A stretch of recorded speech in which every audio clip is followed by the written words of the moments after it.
امریکی ریاست میریلینڈ میں نیول اکیڈمی میں فائرنگ کی آوازیں۔ امریکی میڈیا کے مطابق اکیڈمی سے نکالے گئے میڈشپمین نے واپس آ کر فائرنگ کی۔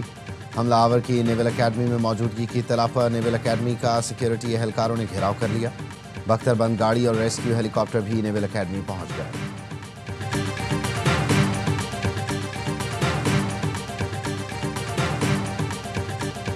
سرگودھا میں عزیز بھٹی ٹاؤن کے قریب بس نے کار کو رونڈ ڈالا۔ حادثے میں کار سوار 3 افراد جاں بحق، 1 زخمی ہسپتال منتقل۔ It's all documented, and not just by the CIA, by foreign intel services, probably the British, possibly the French, definitely the Israelis. They knew. Now, I'm not alleging that they committed 9/11, but I am stating, because it's a fact, that they were aware the hijackers were in the US and were planning a terror attack against the United States. اسرائیلی ایجنٹوں کو 9/11 حملوں کا پہلے سے علم تھا۔ امریکی صحافی ٹکر کارلسن کا دعویٰ۔ 9/11 حملوں پر نئی ڈاکیومنٹری میں پوشیدہ حقائق سامنے لانے کا اعلان۔ کم از کم 140 اسرائیلی شہری 2001 کے اوائل میں گرفتار ہوئے۔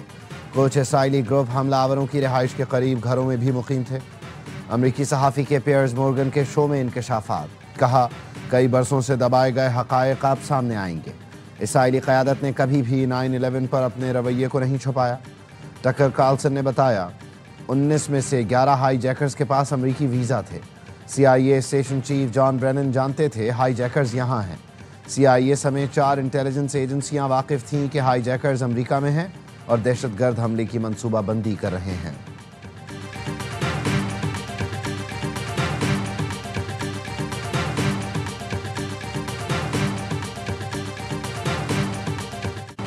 پاکستان کا قطر سے اظہار یکجہتی۔ وزیر اعظم شہباز شریف دوحہ پہنچے، امیر قطر سے ملاقات کی۔ اسرائیلی حملے کی شدید مذمت کی۔ قطری قیادت اور عوام سے اظہار یکجہتی کرتے ہوئے کہا، اسرائیل کا حملہ قطر کی خود مختاری اور علاقائی سلامتی کی کھلی خلاف ورزی ہے۔ مشرق وسطیٰ میں اسرائیل کی ڈھٹائی سے جاری جارحیت کو روکنا ہوگا۔ امت کو اپنی صفوں میں اتحاد کی ضرورت ہے۔ پاکستان اور قطر ایک دوسرے کے ساتھ کھڑے ہیں۔ امیر قطر نے اظہار یکجہتی کے لیے دوحہ آمد پر وزیر اعظم شہباز شریف کا شکریہ ادا کیا۔ وزیر اعظم نے اپنے ٹویٹ میں کہا، اپنے بھائی امیر قطر سے ملاقات کی، انہیں یقین دلایا کہ پاکستان قطر کے ساتھ کندھے سے کندھا ملا کر کھڑا ہے۔ اسرائیلی حملے کے بعد مسلم ملک قطر کے ساتھ کھڑے ہو گئے۔ سعودی ولی عہد محمد بن سلمان بھی دوحہ جائیں گے۔ متحدہ عرب امارات کے صدر اور اردن کے ولی عہد بھی گزشتہ روز قطر پہنچے تھے۔ قطر نے عرب اسلامی ملکوں کا ہنگامی اجلاس طلب کر لیا۔ 2 روزہ سمٹ کا آغاز اتوار کو ہوگا۔ دوحہ میں اسرائیلی حملے کے شہیدوں کی نماز جنازہ ادا۔ قطری اور فلسطینی پرچموں میں لپٹے شہداء کے جسد خاکی شیخ محمد بن عبد الوہاب مسجد لائے گئے۔ جنازے میں قطری امیر شیخ تمیم بن حمد الثانی سمیت اعلیٰ حکام اور اہم شخصیات شریک ہوئیں۔ اسرائیلی حملے میں حماس رہنما خلیل الحیہ کے بیٹے، الحیہ دفتر کے ڈائریکٹر، 3 باڈی گارڈز اور 1 قطری سیکیورٹی اہلکار شہید ہوئے تھے۔ حماس کے ترجمان کا کہنا ہے، اسرائیل کا حملہ صرف قطر نہیں، تمام اسلامی ملکوں کے خلاف اعلان جنگ ہے۔ دوحہ پر اسرائیلی حملہ براہ راست مذاکراتی عمل پر حملہ ہے۔ اسرائیل نے مذاکراتی وفد کو نشانہ بنانے کی کوشش کی تھی۔ حملہ جنگ بندی تجاویز پر بات چیت کے دوران کیا گیا۔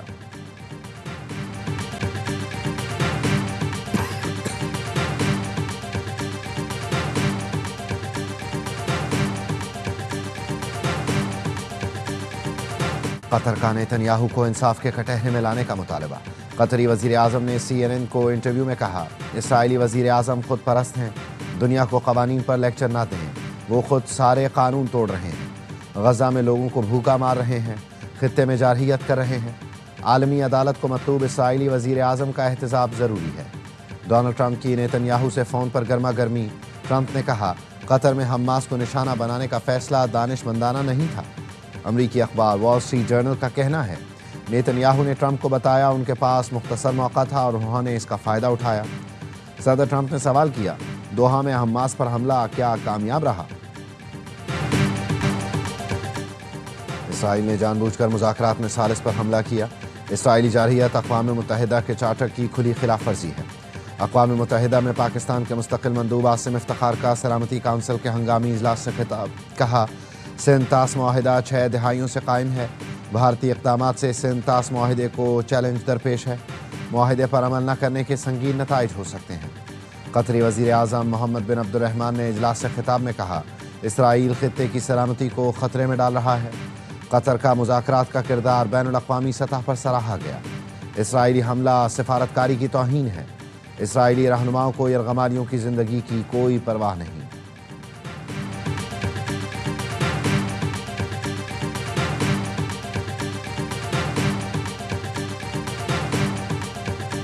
کیا بانی پی ٹی آئی کے اکاؤنٹ سے کبھی فوج کے ساتھ اظہار یکجہتی دیکھا؟ کبھی سیلاب زدگان سے ہمدردی، شہداء سے یکجہتی یا دہشت گردوں کی مذمت دیکھی؟ کبھی غزہ کے مظلوم مسلمانوں کے لیے دعا ہی صحیح کوئی ذکر پڑھا یا سنا؟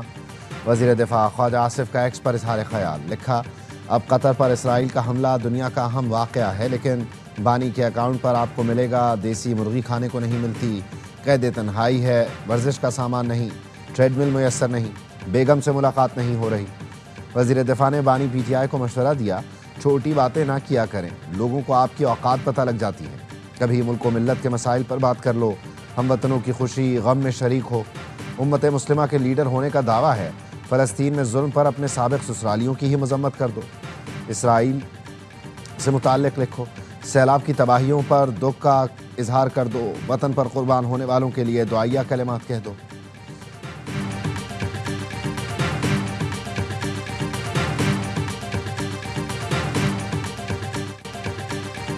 سیلاب سے بچنے کی کوشش میں جان لیوا حادثے، ملتان کی تحصیل جلال پور پیروالا میں کشتی الٹنے سے 9 متاثرین جاں بحق۔ گاؤں موہانہ سندیلا میں متاثرین محفوظ مقام کی طرف جا رہے تھے کہ کشتی الٹ گئی، 28 افراد ڈوبے، 19 کو بچا لیا گیا۔ 4 سال کے بچے سمیت 9 افراد کی لاشیں نکال لی گئیں۔ وزیر اطلاعات پنجاب عظمہ بخاری نے کہا، سیلاب سے بدترین متاثر جلال پور پیروالا کا اسسٹنٹ کمشنر فارغ کر دیا۔ نجی کشتیاں سرکاری سرپرستی میں چلائی جائیں گی، کشتیوں کی ادائیگی حکومت پنجاب کرے گی۔ بہاول نگر میں بھی کشتی الٹنے کا واقعہ، 20 افراد کو بچا لیا گیا، 2 لاپتہ۔ کشتی متاثرین کے لیے کھانا لے کر جا رہی تھی، منع کرنے کے باوجود زبردستی گنجائش سے زیادہ سیلاب متاثر سوار ہو گئے، جس کے باعث حادثہ پیش آیا۔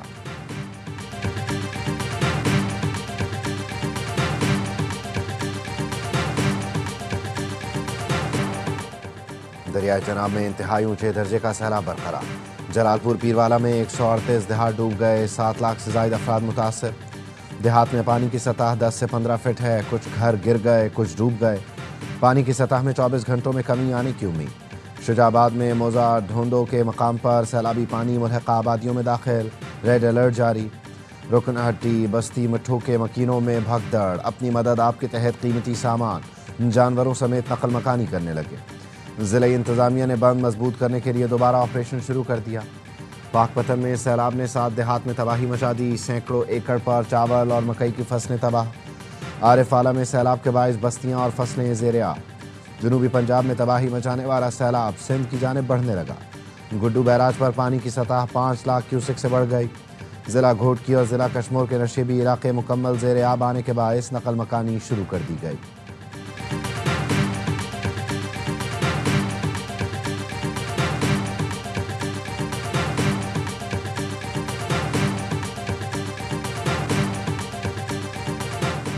وزیر اعلیٰ پنجاب مریم نواز کی ہدایت پر جلال پور پیروالا میں انخلاء کا آپریشن مکمل۔ عنایت پور میں متاثرہ علاقوں سے آبادی محفوظ مقامات پر منتقل کی گئی۔ سینئر صوبائی وزیر مریم اورنگزیب کہتی ہیں، آج صبح 6 بجے دوبارہ آپریشن شروع ہوگا، کشتیاں اور عملہ موجود ہوگا۔ آخری فرد کے محفوظ مقام پر منتقلی تک آپریشن بند نہیں ہوگا۔ کامیاب ریسکیو آپریشن پر کمشنر ملتان اور ادارے شاباش کے مستحق ہیں۔